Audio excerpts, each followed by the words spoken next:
C'est na mono za ko kima ba question awa. Hein? Au promettre biso ke ko lobe makambo stali église, sikoyo ndenge ni okimi obyo koma. Na kima ba question te na répondre toujours na ba question. OK, oza prête pour na ba question église sikoyo. Oui, on a prête. Bien. Tu es hypocrite devant les hommes, mais devant l'Éternel, tu ne peux cacher tes transgressions. Chercherai au ciel, tu n'as pas de place. Réponds-toi, oh yeah. Réponds-toi, oh yeah. Réponds-toi, oh yeah. Réponds-toi, oh yeah.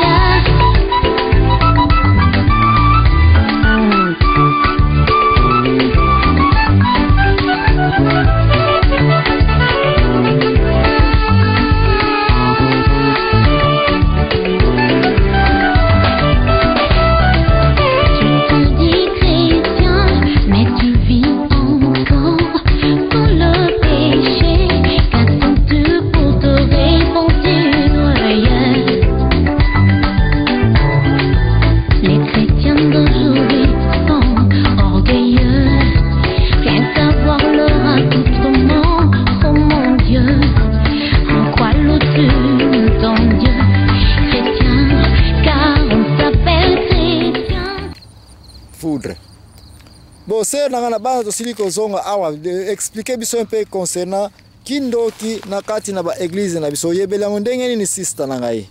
Kindoki na ba église frère na ngapo na yebisali kamba solo ngape na cité na koma kama kindoki oyo koma ko yoka mapenda rarement. Donc makamba kindoki unique place ko mona nango ezo ko lupa mingi na ba église. Ozo comprendre? Donc kuna na ba église nde kuna pena makama kindoki tondi ba pasteur bazokanga batu bandoki pamba pamba ba prophète ba apôtre nyonso wana bazoko bikola ka batu pamba pamba. Donc ngolo ba kindoki rare ma oyo ko na cité. Bon avant yo ko na cité bimana na église. Donc église comme une promotion ya kindoki. Ba bikole yo kana ale sango nde bimi na cité. Odeka ka blonge sango mabeke na musika donc eza bongo tango na yo kana kaka nde et comme partout. Donc on peut savoir exemple na église na yo. Na église na ngai moko na kendaka. Dimanche, oh, ça fait 2 semaines passées au YouTube koleka. Na sa église, passer à kangaki maman moko bona église donc maboya ko lobila koloba biso kolobisa biso maman ngo azalaki wapi. Mazoro banini oh maman moko asandoki awa. Molimo na yo kindoki awe kosuka. Donc biso ni sto église to salaki to fande kaka pi. Suspect. To sabi to oya zaki na gauche nanga azota na ngai. Zaki na droite nanga azota la est que zali yo. Moi. Eh oh. Ah. Ça coula. Donc so za kana ennemi ko mo soupçonner que ye wana kaka. Ye wana kaka. Siko bakoko ye baka bakoko yo moko yebike bakoko ba mama masubu. Bakoko zota la koko yo ya ko apunga place pemena mi ko mama moko avanda kana komu kolo makasi. Ozo comprendre même tango ko luka verset biblique ngamna edakaye na zulie place na ye mama yango amona atangi. Donc to ezalaki suspect donc ezalaki kama na sepelaki na nani yango te po vraiment ndoki ata yo moko mama alobi ata bimisa yeka kata yo yebie ke otika église nyonso na suspense ko mama ngo lakisa biso ye alobi yo prochainement soki ndoki na bino ko tika te na bono ko lakisa bino na liboso ke osandoki ngabi a meka ko sala na ba oyo baza nga osalinga bongo frère na ngai oyo Amerique oyo Afrique te frère oyo Amerique okino ko yebisa nke na sandoki. Boko suka wapi? Toko suka na court. Na tribunal. Na tribunal. Na tribunal. Moi. Mais siko soki yo po banga no bandoki. Eko yoke na église ngo ndoki moka za wana. Est-ce que église ngo yango lisusu? Na ko ya lisusu te? Po na nini? Po bandoki basa na église wana.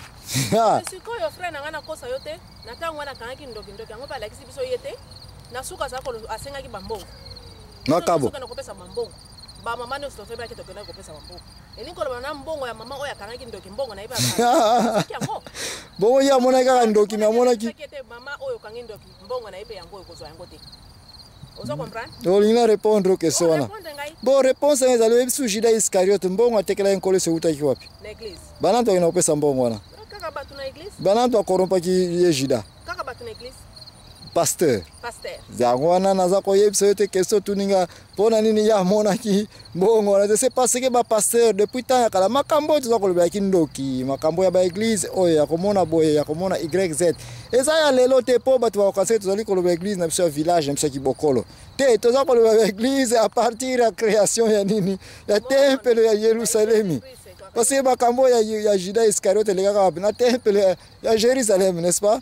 Merci sir nanga est-ce que pasteur ngo donc tango azwaki mbongo ya mama ndoki pesa ngana ikana kati n'est-ce pas na erona ndoki yango akomi na gu peut-être kutu ndoki yango ya mona yepe mita pesa imbongo ya tro n'est-ce pas mbwa donc eza pasi frère nanga makambo ezoleka na ba église awa tuke komi likamususu tozo sembe nzambe akom satango mukusa yako kata kaka batu nyonso comme ça batikela biso bato oyo penda o bazo sambela nzambe na ndenga solo ekomi sikoyo batu oyo bandoki basotia banini bafoudre nyonso oyo kake beti ozo comprendre yebisa biso kutusuma kama foudre kake oyo ndengine oyebeli yango bakoma kosala bakako kake baluba babwakile bango bakake ozo mona pesa biso na expression foudre qu'est-ce que signifie foudre pour na comprendre comment baluba babwakile bakake courant oyo betaka na likolo ozo comprendre frère nanga oui donc ça le courant oyo betaka na likolo siko tango betaka na force wana ya na espace siko ekweyaka siko ana ekweyaka siko yango elukaka komona biloko neti ya milai neti na banzete koyo keke ko beta nzete ozo comprendre donc yango siko na tango bana awa lokola basa bien na classe basoko ko éduquer bango ke biloko ndengo na soko moni yango lala na seko kotele mate yango mona ka rare peno mona awa pende beteli bana poneti soki na kanisi kutu moi dambata 3 mois passé bana oyo betaki mwana omoko ko bana wana saiki ya kotelema soki mwana wana asala ya kolala foudre ne betaki ete yango awa donc baso ko lakisa batu ke courant donc kaki wana tango betaka elingi komona muta mulaite donc na tango epi yango omoni na bamasina kuna na banini na bango na ba loso na bango bakona balona kawana donc soko so beta donc loso eza mikuse yo mutu soko sawana luko sa na se olali bo bouger pe le susute mais soko po soki elingi koyoka mouvement te soko yoki makelele yoki mouvement elandi eloko ezotambola eloko nyonso wana yango omonaka donc soko oza na place eyaka mingi soki mbula elingi kobeta ba menace nango ebandi kotia makelele nyonso wana et puis kozala pe pemena mai te soko ovandi pemena mai nde ekobeta yo mais sikoyo bato bakomi koloba ete baluba baza capable safu abwakelo yango ebeti yo pe ignorance mon père manque de connaissance merci mama ani tozosala biloko ndenge wana bandeko soki omoni mbula kake ezobeta vanda na se donc soko osala pemena nzete kita milasa na se kobouge lisusu te nde wana obikisami mais soko obandi kobouge epuis otelemi kake yo ne kobeta yo epuis ekomi yo kake ya baluba koblamele bate o noko na biso atindeli ngango o babwakeli ngango boye donc kosala erreur wana te merci mama ani tika tokende soki ozwa mwa répondre na biso comme ça ntango tozali kozonga deplace tokoniata lisusu sujet nyonso oza nango concernant manque ya connaissance na société na biso concernant sujet tali kaka kindoki tozali kolobela merci oyo ezali interview ya mama l'activiste mama Ani Ntemo et puis l'interviewé mutazali kosalisa interview ezali ngai l'impresario Joachim Zambwana qui est ozali kotante ko connecter mater na biso ya sorcellerie oyo ezali koleka na YouTube ti na television na bakongo kuna nzambe apambola biso tanto yei kotala susu ser na biso oyo aningisela biso susu mayeboto nini mabina ya Yesu haleluya amen.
babiloko